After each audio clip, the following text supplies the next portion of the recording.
রাজ্য সরকারি কর্মচারীদের ডিএ নিয়ে বড় ঘোষণা করলেন মুখ্যমন্ত্রী মমতা বন্দ্যোপাধ্যায়।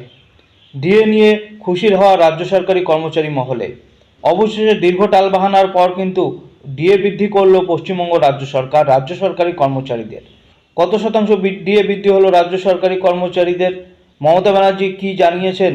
সভা থেকে বিস্তারিত আলোচনা করব এই ভিডিওতে। অবশ্যই ভিডিওটি শেষ পর্যন্ত দেখার চেষ্টা করবেন। ভিডিওটি ভালো লাগলে অবশ্যই চ্যানেলটিকে লাইক শেয়ার সাবস্ক্রাইব করে দেবেন। বাংলার বকেয়া ডিএ নিয়ে বড় ঘোষণা মুখ্যমন্ত্রী। ডিএ দেওয়া নিয়ে কি বললেন মুখ্যমন্ত্রী মমতা বন্দ্যোপাধ্যায়? ডিএ বা ডিয়ারনেস অ্যালাউন্সের আশায় দিন গুনছেন রাজ্যের রাজ্য সরকারি কর্মচারীরা।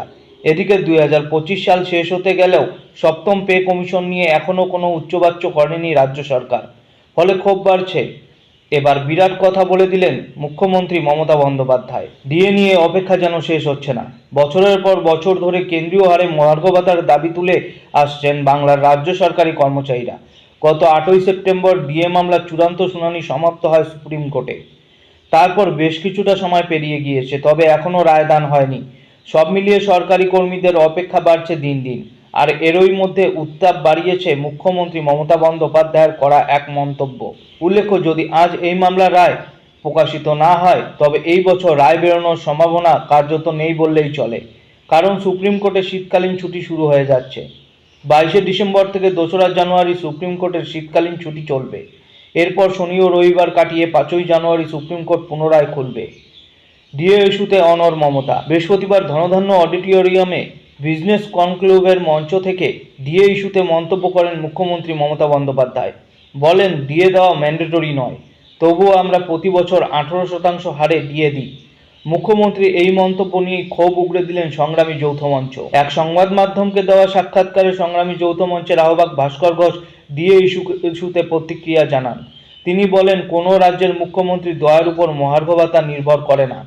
সারা দেশ জুড়ে একটি নির্দিষ্ট ফর্মুলা মেনেই ডিএ দেওয়ার নিয়ম রয়েছে।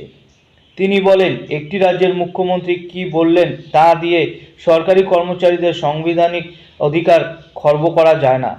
তার কথায়, ডিএ যদি বাধ্যতামূলক নাই হয় তাহলে 18% করে দেওয়া হচ্ছে কেন? এক সময় তো 0 করে দেওয়া হয়েছিল, এখন আবার দেওয়া কেন হচ্ছে সেই প্রশ্ন তোলেন তিনি। ভাস্কর বাবুর কথায় 40% বকেয়া দিয়ে আমরা আদায় করবই। উল্লেখ্য, ডিসেম্বর মাসও অর্ধেক পেরিয়ে শেষের পথে। সর্বশেষ আপডেট অনুযায়ী এখনও সুপ্রিম কোর্টের স্পেশাল বেঞ্চের কোনো কজ লিস্ট বা কার্যতালিকা প্রকাশিত হয়নি।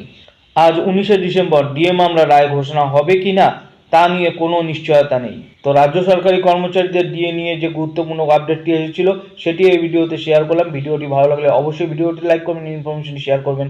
চ্যানেল নতুন হয়ে থাকলে অবশ্যই চ্যানেলটি সাবস্ক্রাইব করে পাশে নোটিফিকেশন বেলটি প্রেস করে রাখবেন। ধন্যবাদ।